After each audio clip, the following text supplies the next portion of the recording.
절대전략입니다. 함께해 주실 분 교보증권의 윤여민 FP입니다. 안녕하세요. 네, 안녕하세요. 네, 오늘 장 한마디 알려주세요.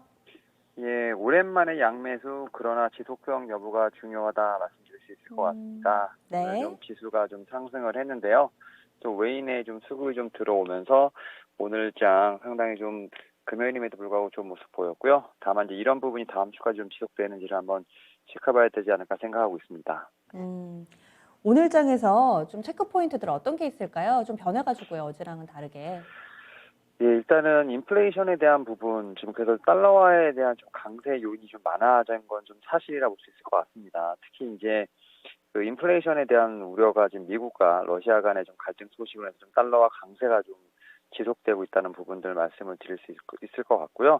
이에 따라서 미국 국채 금리가 1.5%를 유지하고 있으나 이제 달러 인덱스 같은 경우는 95선까지 올랐다라고 볼 수 있을 것 같습니다.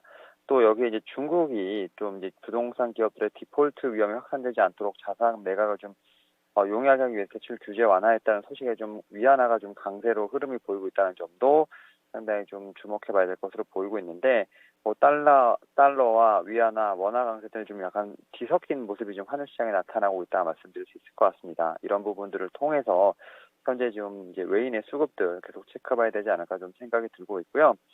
두 번째로 오늘 좀 낙폭이 좀 심했던 좀 대형주를 중심으로 한 매수세 유입이 좀 됐다라고 말씀드릴 수 있을 것 같습니다. 뭐 최근에 지금 뭐 반도체부터 시작을 해서 제약 바이오, 뭐 이제 자동차 섹터까지 좀 골고루 좀 수급이 들어온 모습을 좀 보여주고 있는데요. 이런 부분을 통해서 지금 오늘 뭐 코스피 같은 경우 좀 상승 마감을 했습니다만, 과연 이제 이런 부분이 이제 얼만큼 이제 산타랠리를 끌 수 있는지에 대한 어떤 시초가 되는지에 대한 부분도 한번 확인해 봐야 되지 않을까 좀 싶고요.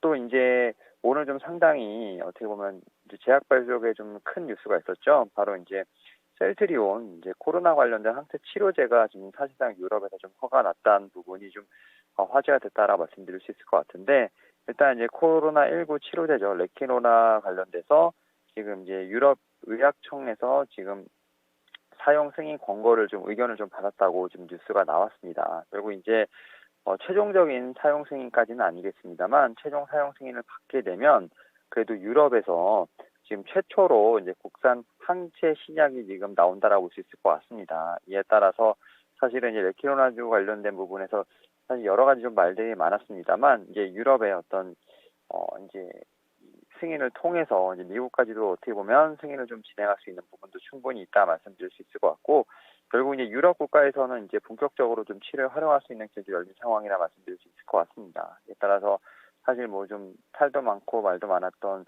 셀트리온 삼형제 오늘 좀 상당히 좀 의미 있는 반등이 나왔다 말씀드릴 수 있을 것 같고요. 이런 부분이 좀 제약바이오 좀 섹터 쪽으로 좀 옮겨 커졌으면 하는 바람도 있다 말씀드릴 수 있을 것 같습니다. 네. 다음 주로 시선을 옮겨보겠습니다. 다음 주 주요 증시 일정들 어떤 게 있나요? 예, 일단 다음 주에는 좀 경제 지표가 좀 많이 이제 발표가 된다 생각이 드는데요. 일단 11월 15일 이제 월요일 같은 경우는 중국에 관련된 이제 지수 발표가 좀 많이 나옵니다. 특히 이제 중국의 10월 산업 생산과 이제 실업률 지수가 좀 발표가 되고요. 이제 11월 16일 화요일 같은 경우는 이제 미국 관련돼서 지금 10월 소매 판매 그리고 생산자 지수가 발표가 됩니다. 그리고 같은 날 6월 전 3분기 GDP 2차 추정치가 좀 발표가 되는 부분이 있기 때문에 결국 이제 미국과 중국, 유럽에 대한 어느 정도 경제 지표를 좀 확인할 수 있지 않을까 생각을 하고 있고, 또 이제 11월 17일 지금 상당히 지금 주목이 되고 있죠. 엔비디아의 좀 실적이 발표가 되고 있는데, 엔비디아 실적에 따라서 또 반도체 시장의 어떤 가늠자 역할이 되지 않을까 생각을 하고 있습니다. 그리고 이제 목요일 11월 18일 이제 대학 수능 능력 시험 때문에 일단 시장이 좀 1시간 정도 늦게 열린다는 점 좀 미리 좀 말씀을 드려보도록 하겠고, 11월 19일 같은 경우는 미국 옵션 만기일이다 보니까 좀 증시의 변동성이 좀 있지 않을까 생각을 하고 있습니다. 네. 벌써 수능일이 코앞으로 다가왔네요. 다음 주에. 그래서 일정들을 이렇게 좀 정리를 해봤습니다. 그중에서 우리 증시에 좀 영향을 미칠 만한 부분들 어떤 게 있는지 일정 외에도 다음 주 우리가 주목해야 할 우리 증시 체크 포인트들 어떤 게 있을까요? 예, 일단 좀 여러 가지가 있는데 앞에서 좀 말씀드렸던 좀 인플레이션 우려에 대한 부분들, 좀 제조업 정상화, 뭐 코로나19 치료제, 그다음 뭐 그 중국의 스태그플레이션 관련된 부분이 일단은 좀 화두가 되지 않을까 좀 생각을 하고 있는데, 일단 12일에 지금 이제 미국의 좀 10월 소비자 물가 지수가 좀 급등한 데에서 인플레이션 장기화에 대한 이런 부분이 조금 계속해서 얘기가 나오면서 지금 미국 같은 경우는 좀 우려가 있다라고 볼 수 있을 것 같습니다. 여기에 지금 미국 시장 같은 경우는 지금 통화 긴축에 대한 부분을 좀 상당히 좀 주목해 보고 있는 상황인데 지금 통화 긴축이 예상보다 빠르게 지금 추진이 된다는 시각도 있어서 이런 부분이 좀 주식시장에 좀 부정적인 영향을 미치지 않을까 좀 생각을 하고 있고 뭐 참고적으로 이제 10월 미국 소비자 물가 지수 같은 경우는 지난해 같은 기간보다 6.2% 급등을 하면서 1990년 11월 이후 좀 최고치를 보인 부분이 있다 말씀드릴 수 있을 것 같고 다만 이제 코로나19 영향으로 좀 공장 가동이 좀 중단되면서 차질을 빚었던 좀 제조업 생산이 좀 어느 정도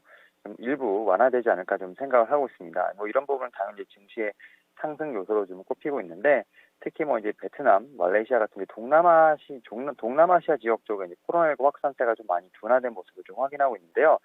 이에 따라서 좀 동남아시아 쪽에 좀 공장이 많았던 뭐 차량용 반도체라든지 뭐 의류 OEM 정도의 어떤 이런 회사들이 일부 산업에 어떤 공급 병목 현상이 조금은 좀 완화되지 않을까 생각을 하면서 증시에는 분명히 지금 좋은 영향이 되지 않을까 좀 생각을 하고 있습니다.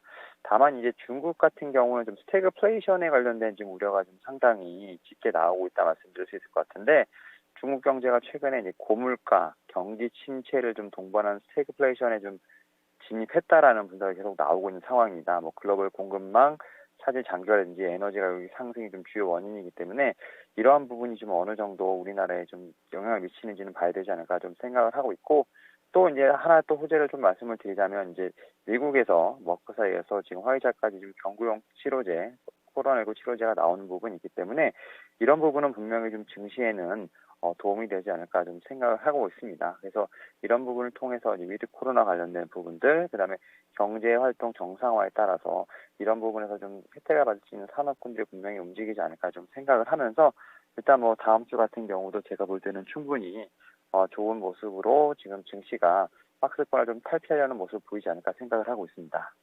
그리고 예정에 따르면 오는 15일에 미중 간의 정상회담이 화상을 통해서 이루어질 거다라는 보도들이 나오고 있는데요. 이 부분은 증시 영향력이 별로 없을까요? 어떻게 좀 보세요?